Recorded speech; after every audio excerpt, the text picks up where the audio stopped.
trop non pardonné. Dans la street, tout se monnaie. Les vrais savants se connaissent. Anti-S, on se connaît. J'ai des gros bras, la J'avais oublié que c'était physique comme ça, de danser surtout. Attendez les gars, à chaque fois que je touche à mon écran, je perds mes lumières. Parce que mes lumières sont juste des pages ouvertes, blanches comme ça sur mon écran, qui me permet d'avoir une jeune lumière sur mon visage. Les gars, dites-moi si la lumière dans le bac, elle vous... Oh là là, putain, je vais danser quand même. Des trucs comme ça là, ça me fait danser à chaque fois. J'ai permis les gars d'acheter un...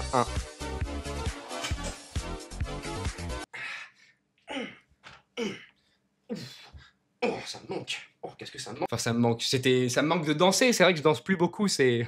Bon, une petite blague, les gars, vous me connaissez, hein. J'ai l'habitude de faire des... Oh, mais qu'est-ce qui se passe, en fait? Alors, les gars, vous en pensez quoi de l'anneau dans mon nez? Stylé ou pas, les filles? Je sais pas pourquoi je fais... C'est la pire blague que j'ai fait. Non, commencez pas à écrire Baka dans le chat. Ça va comme réveiller quelque chose en moi.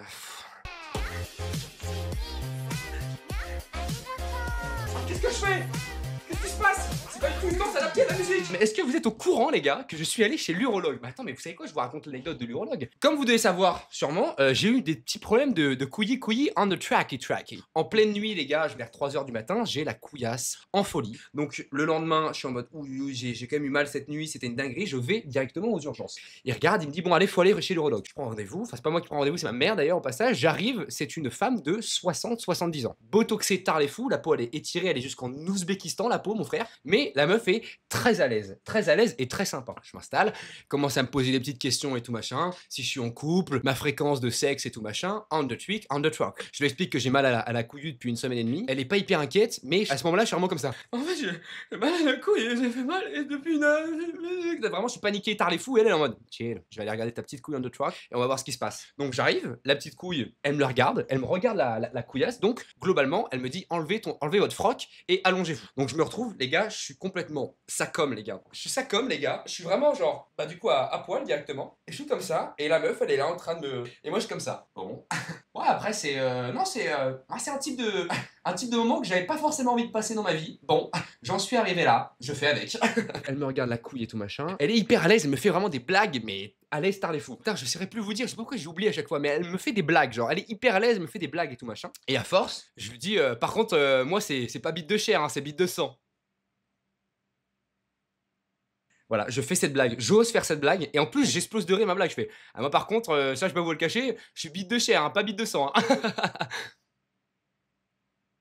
Blanc, phénoménal, mais phénoménal. Je sais pas, elle m'a mis à l'aise, j'ai fait une blague, j'ai tenté, ça arrive même au meilleur, non? Et là, elle me touche toujours les couilles, elle me dit, bon, écoutez, c'est pas une torsion testiculaire, Dieu merci frérot, je suis en mode, oh sérieux, merci Seigneur. Elle me dit, mon frérot, elle me dit, par contre, c'est une inflammation de l'épididyme. Pour ceux qui ne savent pas ce que c'est l'épididyme, c'est en gros ce qui va sécréter, en fait, le sperme, quoi, c'est ce qui sécrète le musp, finalement. Non mais écoutez-moi bien, si mon épididyme s'inflamme, je peux plus sécréter de sperme sur la couille gauche. Donc elle me dit ça, je suis en mode, ah énorme, c'est pas du tout la meilleure chose qui puisse m'arriver de toute ma vie, je vais pas vous mentir madame Brigitte Macron, parce que vraiment je vous dis les gars, elle ressemblait comme 2 gouttes d'eau à Brigitte Macron, elle a 70 ans, elle en fait 50 les gars, franchement j'aurais pu faire le loup albanais, je suis resté très calme surtout que vraiment je peux pas me permettre, bref, pas de soucis, elle me touche les couilles et tout machin, elle me dit rhabillez-vous et tout, on commence à faire le compte rendu, à un moment donné, je sais pas pourquoi, elle parle, elle fait le compte rendu, elle m'explique un petit peu ce qu'elle note dans le compte rendu, et moi je commence à parler, je dis ah oui il faut rajouter ça, elle me fait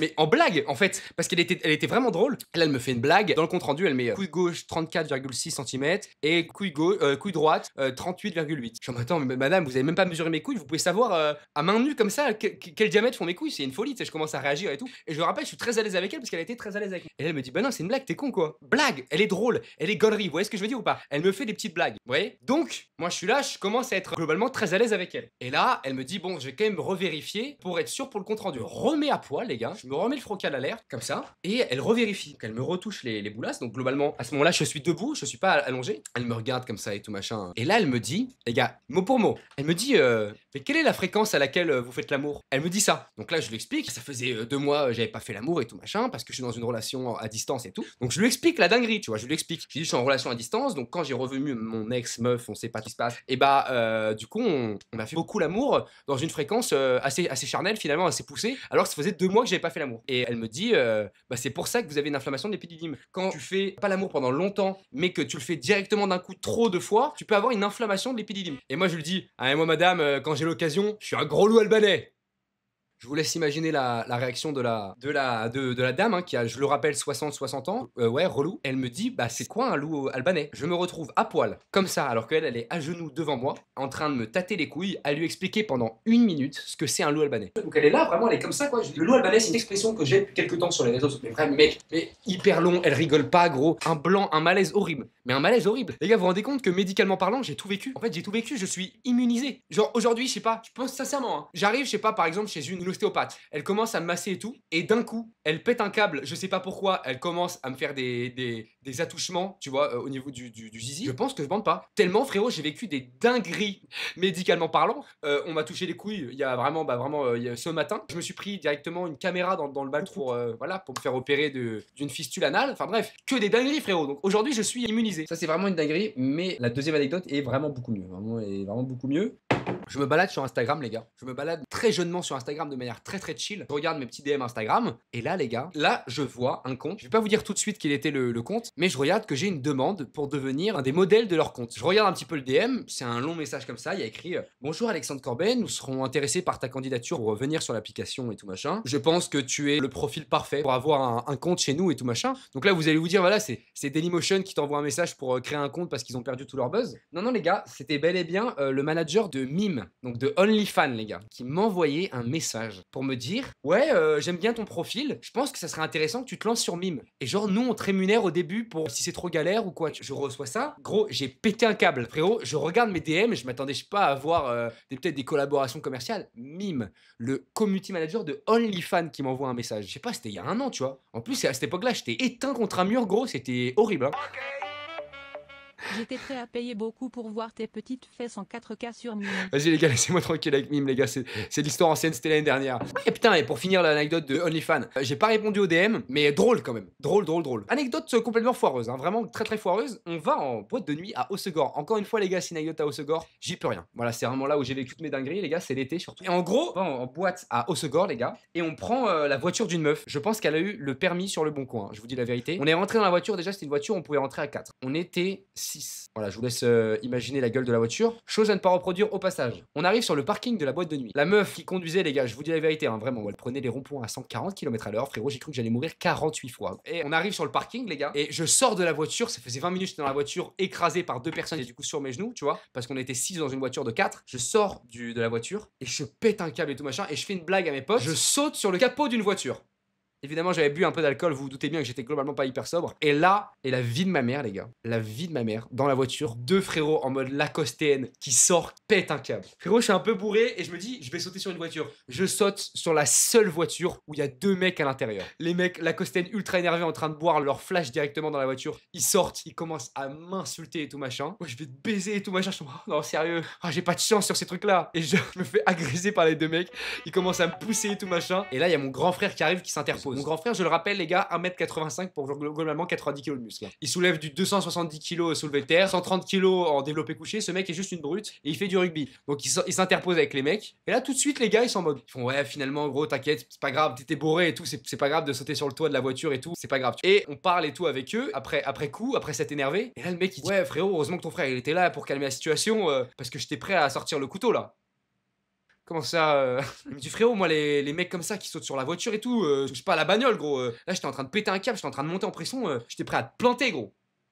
Et mon frère commence à lui dire mais c'était malade les gars, tu vois. Au bout de 10 minutes de discussion avec eux, on commence limite à bien s'entendre avec eux, genre vraiment. Et on a passé la soirée ensemble avec eux. Et les mecs en fait étaient hyper sympas. Raconte la dame blanche. Non mais cette anecdote, tu sais qu'elle me met pas bien. Hein. Les gars, vous connaissez l'anecdote de la dame blanche? Allez, s'il y a plus de personnes qui connaissent l'anecdote, je la raconte pas. Et les gens ils pensent que j'ai 10 000 anecdotes, mais en fait la vérité c'est que je raconte juste les mêmes anecdotes en boucle. Hein. Je suis avec mes potes les gars, on est dans ma maison de campagne. Et dans ma maison de campagne les gars, faut savoir, elle est globalement terrifiante. Cette maison, je vous dis la vérité, elle est globalement terrifiante. J'ai toujours eu très peur, tard les fous, on va pas se mentir. Parce que moi déjà de base je suis un petit peu, vous voyez ce que je veux dire, je suis un peu le mec en règle générale j'ai peur. Et là on fait un petit chat dans le noir. On appelle ça un chat dans le noir. C'est un chat en fait, c'est un cache-cache. C'est un cache-cache chat, tu vois. On est dans le noir et on doit se cacher. Et toutes les minutes, on a un minuteur qui sonne et on doit exploser un pétard. Donc on est en tout 4 équipes de 2, tu vois, donc on est 8. 2 mecs qui cherchent, donc c'est mon grand frère et son meilleur pote. Ils cherchent et tout machin, et moi et mon meilleur pote, on se cache dans un endroit où on n'a pas le droit de se cacher, parce qu'on avait délimité une zone, vous vous doutez bien, dans le grand jardin. Et t'as un grand jardin où il n'y a pas d'arbres, pas de buissons, rien, tu vois, il y a vraiment rien pour se cacher, mais il y a quand même des petits arbres, il y a quand même une petite balançoire, il y a quand même des petits endroits où on peut se cacher, des petits buissons. Et au bout d'un moment, t'as tous les arbres qui sont au fond du jardin. Et on appelle ça le grand bois.